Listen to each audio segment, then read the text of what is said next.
guys, how are you? Anamika senior secondary school Kama online classes में आप सभी का स्वागत है। आज हम जो वीडियो लेकर के आए हैं वो 10th और 11th दोनों क्लास के लिए है, क्योंकि दोनों का ही टॉपिक जो मैं आज लेके चल रहा हूँ क्या कॉमन टॉपिक है। यही आपको 10th की बोर्ड क्लास में पढ़ना पड़ता है, यही आपको 11th की क्लास में पढ़ना पड़ता है। तो मैं आज यहाँ पे आपको टॉपिक लेके चल रहा हूँ। काफी नया टॉपिक है वैसे तो देखने में। ये टॉपिक का नाम हो गया रिपोर्टेड स्पीच।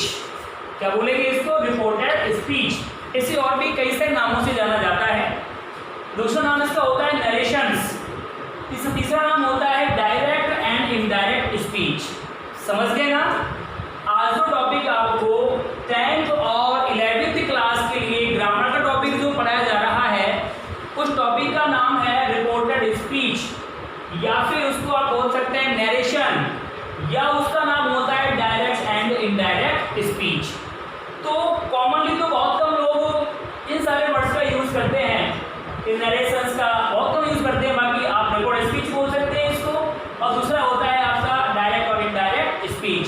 तो स्पीच का मतलब क्या होता है?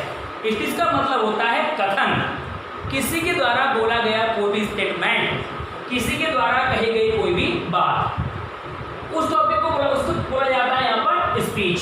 तो मैं यहाँ पर मैं बताना चाहूँगा कि जो आपका स्पीच होता है, रिपोर्टेड स्पीच, सूचित करने वाला कथन, statement, direct and indirect speech. 4 marks के लिए आता है। 10th क्लास में भी आपके ही 11 और 12 दोनों में कॉमन होता है। तो यहाँ जो आपका स्पीच होता है यानी कि कथन होता है, वो आपका स्पीच 2 प्रकार के होते हैं। कितना? 2 types. There are 2 types of speeches, यानी कि कथन आपका 2 प्रकार का होता है। पहला होता है आपका डायरेक्ट स्पीच, प्रत्यक्ष कथन, सीधे किसी से बातें करना। डायरेक्ट स्पीच यानी कि प्रत्यक्ष कथन, किसी के द्वारा कहे गए कथन को बिना परिवर्तित किए लिखना या बोलना डायरेक्ट स्पीच कहलाता है। समझ गए? किसी ने किसी से कुछ कहा, उसके शब्दों को बिना बदले बिना बोले यदि आप लोगों को वैसे ही बता दिया जाए तो कहलाएगा आपका डायरेक्ट स्पीच कहलाएगा। किसी के शब्दों को यानी कि कथन को बिना बदले लिखना या बोलना डायरेक्ट स्पीच कहलाता है। जैसे Ram said to me, Ram ने मुझसे कहा, Ram said to me I am going to market now, अब मैं बाजार जा रहा हूं। देखो इसको ऐसा समझ सकते हैं हम लोग।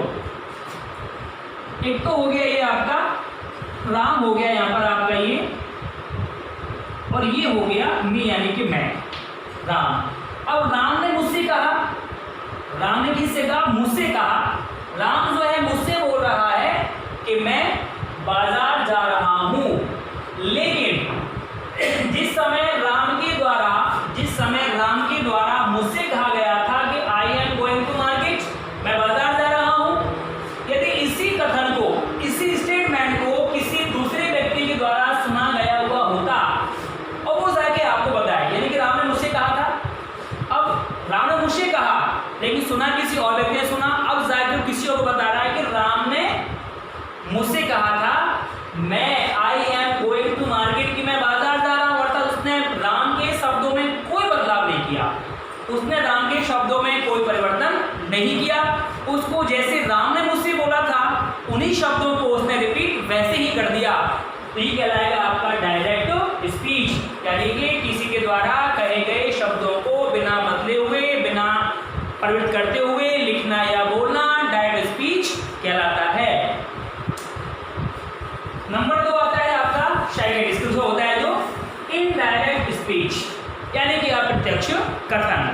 क्या बोलेंगे उसको? इनडायरेक्ट स्पीच यानी कि अप्रत्यक्ष कथन, किसी के द्वारा कहे गए कथन को परिवर्तित कर लिखना या बोलना इनडायरेक्ट स्पीच कहलाता है। अर्थात किसी के द्वारा कहे गए शब्दों को परिवर्तित करके लिखना या बोलना आपका इनडायरेक्ट स्पीच कहलाता है।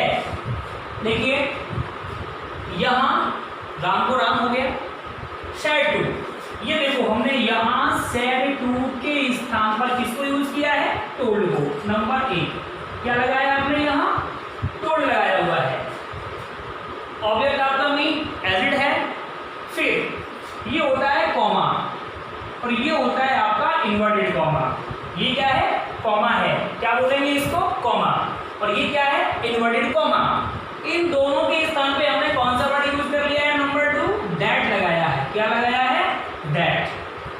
फिर आता है तीसरा आई। आई क्या है आपका? ये प्रोनाउन होता है। क्या है ये? प्रोनाउन है। अभी केवल जानकारी दे रहा हूं आप लोगों को कि टॉपिक में डायरेक्ट और इनडायरेक्ट क्या होता है। तो यहाँ आई को चेंज किया ही। नंबर 3 आई को ही। नंबर 4 एम को बाज। बाज किया था यहाँ पे। Number 4 going to going verb है आपकी, वैसे वैसे आ जाएगी। तो मार्केट मार्केट हो गई। यहाँ देखो ये 5वां परिवर्तन नाव था। आई को किया था आपने यहाँ पर ही। एम को किया था आपने यहाँ पर बाज। गोइंग वैसे के वैसे आ गया। मार्केट प्लेस है स्थान, तो वैसे के वैसे आपका ये आ गया। अभी नाव था, नाव की यहाँ पे क्या कर दिया आपने? 5। ये आपका हो गया 5 परिवर्तन, 5वां हो गया। यानी कि मैं आपको ये कह सकता हूँ कि डायरेक्ट से इनडायरेक्ट बनाते समय आप लोगों को 5 प्रकार के प्रयोग या परिवर्तन करने पड़ेंगे। कितने? 5। कितना हुआ देख लीजिए। नंबर 1 तोड़ बदला हो गया। नंबर 2 दैट यूज किया गया है। नंबर 3 ही यूज किया है। नंबर 4 बाज हो गया। नंबर 5 आपका यहाँ फिट हो गया है, आपका नाव का देन हो गया। तो आपने क्या किया? जब भी हम लोग डायरेक्ट से इनडायरेक्ट बनाएंगे तो वहाँ हमें उसमें कुछ बदलाव करने होते हैं, कुछ चेंजमेंट करने होते हैं, वो आपको उसमें लगभग 5 करने होते हैं। और हमको जब भी हम कोई बदलाव कर रहे होंगे तो हम लोगों को वहाँ पर स्टेप बाय स्टेप चलना ही पड़ता है। देखिए पहला नंबर 1 डायरेक्ट से इनडायरेक्ट में बदलते समय, इसको आप देख लीजिए एक बार और।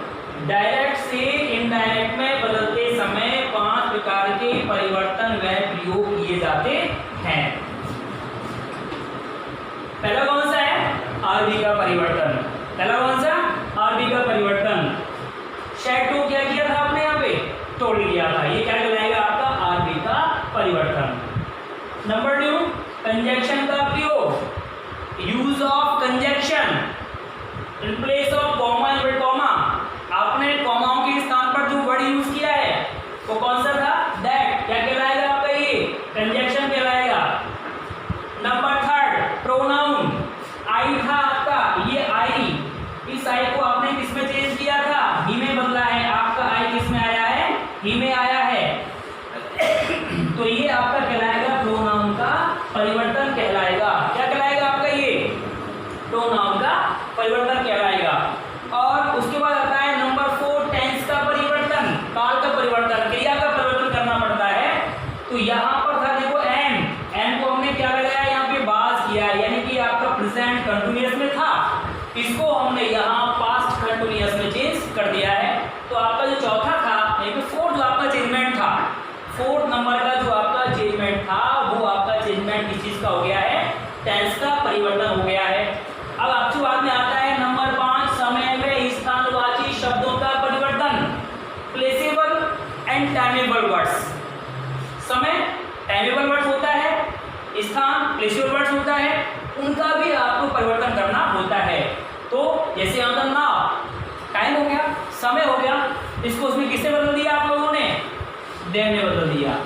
ये प्रोसेस के तहत सारे बदलाव किए गए जो भी आपको आगे बताने वाला हूँ मैं। ऐसे नहीं कि आपको सीधा बदलाव कैसे कहाँ से हो गया, ये सारी की सारी चीज़ें प्रोसेस के थ्रू चलती हैं। एक सेंटेंस आपको जब कंप्लीट करेंगे हम लोग तो ये 1 2 3 4 5 ये आपको 5 प्रकार की परिवर्तन आपको करने पड़ेंगे, तब जाकर आपको मालूम पड़ेगा कि ये आपका एक सेंटेंस कंप्लीट हो गया है। समझ गए ना कैसे किया गया है? टॉपिक था आपका रिपोर्टेड स्पीच, नरेशन बोल दीजिए उसको, या फिर उसे डायरेक्ट एंड डायरेक्ट भी आप लोग बोल सकते हैं।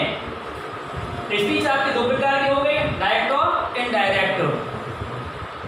उसके बता दी आपको ये डायरेक्ट क्या चीज़ है, इनडायरेक्ट क्या चीज़ है, आप उसको देख सकते हैं।